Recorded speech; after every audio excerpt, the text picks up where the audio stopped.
Taste the Daily.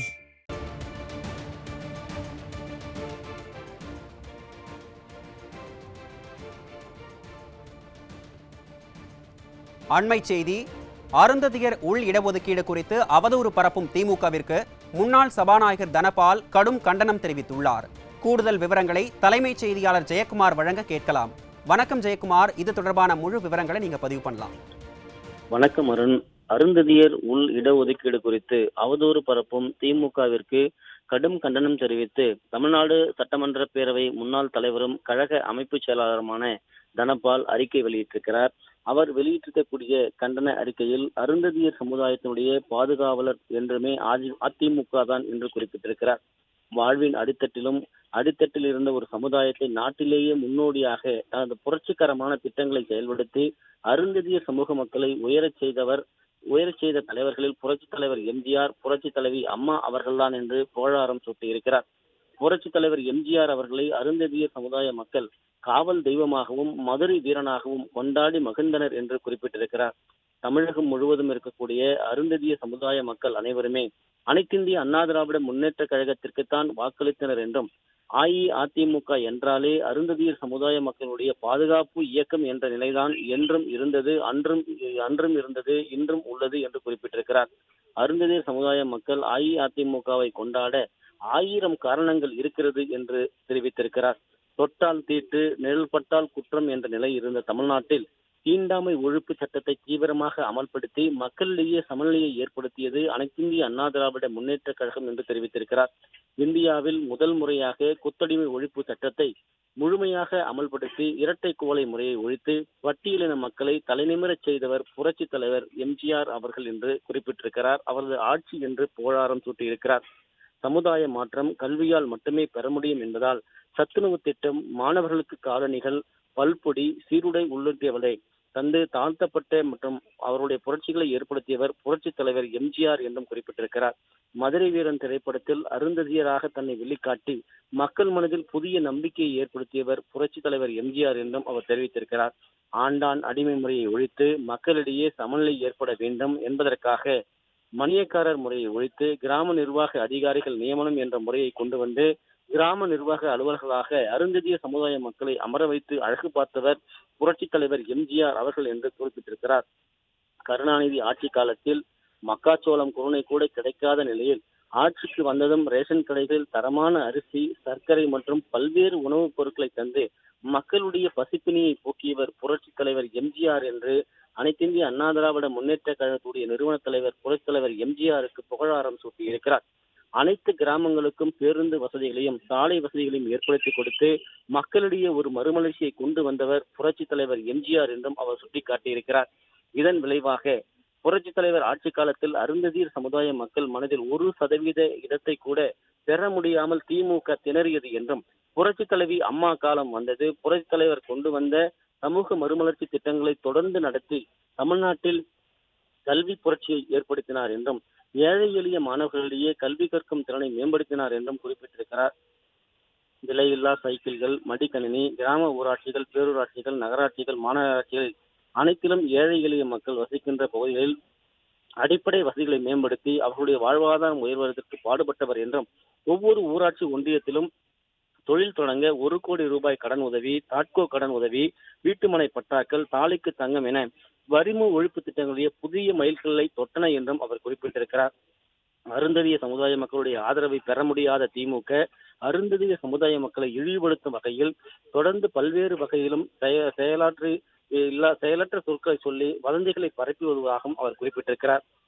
அருந்ததிய சமுதாய மக்களுடைய உள் இட ஒதுக்கீடு கோரிக்கை பலமாக எழுந்தபோது கண் துடைப்பு ஆணையத்தை ஏற்படுத்தி தமிழ்நாட்டில் வசிக்கின்ற அருந்ததிய சமுதாய குழுக்கள் பலவற்றை கணக்கெடுப்பு செய்யாமல் ஒருதலை பட்சமாக அருந்ததிய சமுதாய மக்கள் தொகையை குறைந்தபட்ச அளவில் கணக்கு காட்டி 6% இடஒதுக்கீடு பதிலாக 3% அளவில் உள்ள இடஒதுக்கீடு என்று கூறி நாடகம் நடத்தியது திமுக என்றும், அருந்ததிய சமுதாய மக்களில் வெறும் 10% பேர் தூய்மை பணியாளர்களாக பணிபுரிகின்றனர், மீதம் இருக்கின்ற 90% பேர் விவசாய கூலிகளாகவும் தோல் தொழிலாளர்களாகவும் பல்வேறு தொழில்கள் இருந்து வரும் நிலையில் தமிழ்நாடு மாகாணத்தில் அப்போது முதலமைச்சராக இருந்த திரு கருணாநிதி அருந்ததிய சமுதாயத்தினுடைய மக்கள் மீது இருந்த வன்மத்தை வெளிப்படுத்தும் விதமாக கையாலும் தலையாலும் மலமல்லும் சமுதாயம் என்று பேசி அது அரசு பதிவேடுகளில் பதிவாகி இன்று வரை தீராத ஒரு அவலத்தை அருந்ததிய சமுதாய மக்களுக்கு ஏற்படுத்தி இருக்கிறது என்பதை யாராலும் மறுக்க முடியாது என்றும் இத்தகைய மோசமான மனநிலையை ஏற்படுத்தியதுதான் திமுகவின் சாதனை என்றும் அவர் வேதனையோடு பதிவு செய்திருக்கிறார்.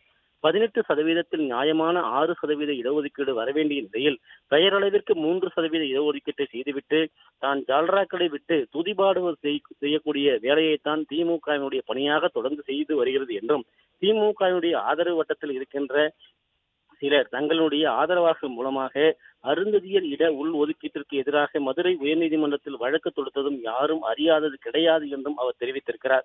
அனைத்திந்திய அண்ணா திராவிட முன்னேற்ற கழகம் 2011 ஆட்சி பொறுப்பை ஏற்ற காலத்திலிருந்து மேற்படி 3% இட உள் ஒதுக்கீட்டு வழக்கை அரசு தரப்பாக இருந்து அருந்ததிய சமுதாய மக்களுடைய நியாயங்களை உயர்நீதிமன்றத்தில் எடுத்து வைத்து திறம்பட வழக்கை நடத்தியது என்றும் தெரிவித்திருக்கிறார். 2020ஆம் ஆண்டு கழக பொதுச் செயலாளர் அண்ணன் எடப்பாடியார் அவர்கள் தமிழ்நாட்டுடைய முதலமைச்சராக இருந்தபோது மேற்படி வழக்கை உச்சநீதிமன்றத்தினுடைய 5 நீதிபதிகள் கொண்ட அமர்வில் இடைக்கால தீர்ப்பை பெற்றது அனைத்திந்திய அண்ணா திராவிட முன்னேற்ற கழக அரசுதான் என்று பெருமையோடு சுட்டிக்காட்டியிருக்கிறார்.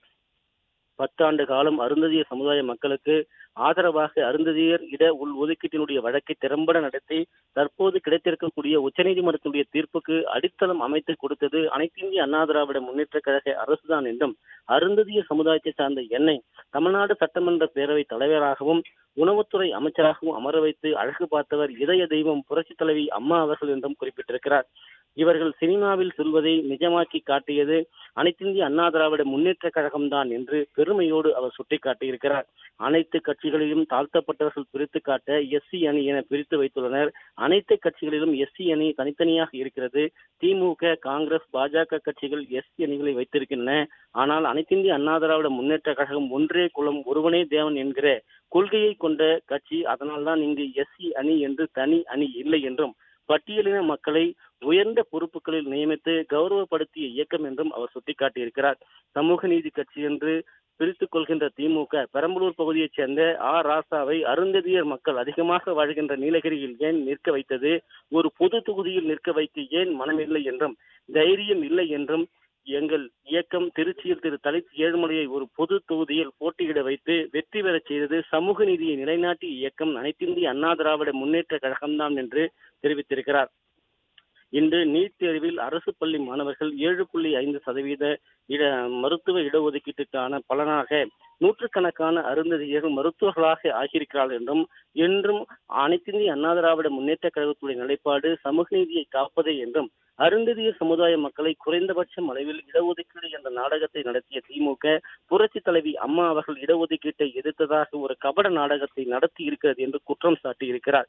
உள் ஒதுக்கீட்டிற்கு சட்டத்திற்கு ஆபத்து வந்தபோது 2020ஆம் ஆண்டு 20 பேர் கொண்ட வல்லுநர் கமிட்டி ஒன்றை அமைத்து சிறப்பாக வழக்கறிஞர்கள் நியமித்து வாதாடி தற்போது 7 நீதிபதிகள் கொண்ட சிறப்பு அமர்வுக்கு வழிவகுத்தது இந்த தீர்ப்பு வருவதற்கு மிக முக்கிய காரணமாக இருந்தது.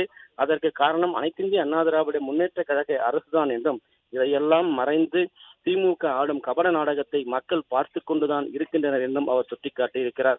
போலி சமூக நீதி பேசும் திமுக ஆட்சிக்கு வந்த பிறகு சாதி வெறியர்கள் வெறியாட்டம், தமிழ்நாடு முழுவதும் கொல்லப்பட்ட அருந்ததிய சமுதாய இளைஞர்கள் மற்றும் தீ வைத்து எரிக்கப்பட்ட கலவரம் நிகழ்த்தப்பட்ட நிகழ்வுகள் மற்றும் பட்டியலின மக்களுடைய மீது நடத்தப்பட்ட தாக்குதல்கள், கலவரங்கள் ஆகியவை குறித்து திமுக தலைமையிலான தமிழ்நாடு அரசு வெள்ளை அறிக்கை வெளியிட வேண்டும் என்றும் மீண்டும் அனைத்திந்திய அண்ணா திராவிட முன்னேற்ற கழகம் ஆட்சிக்கு வந்தால்தான் உண்மையான சமூக நீதி உருவாகும் என்பதை இந்த நேரத்தில் தெரிவித்துக் கொள்கிறேன் என்று தமிழ்நாடு சட்டமன்ற பேரவை முன்னாள் தலைவரும் அனைத்திந்திய அண்ணா திராவிட முன்னேற்ற கழகத்துடைய கழக அமைப்பு செயலாளருமான தனபால் அவர்கள் வெளியிட்டிருக்கக்கூடிய திமுகவிற்கான கண்டன அறிக்கையில் தெரிவித்திருப்பது குறிப்பிடத்தக்கது. விரிவான விவரங்களை வழங்கியமைக்கு நன்றி ஜெயக்குமார்.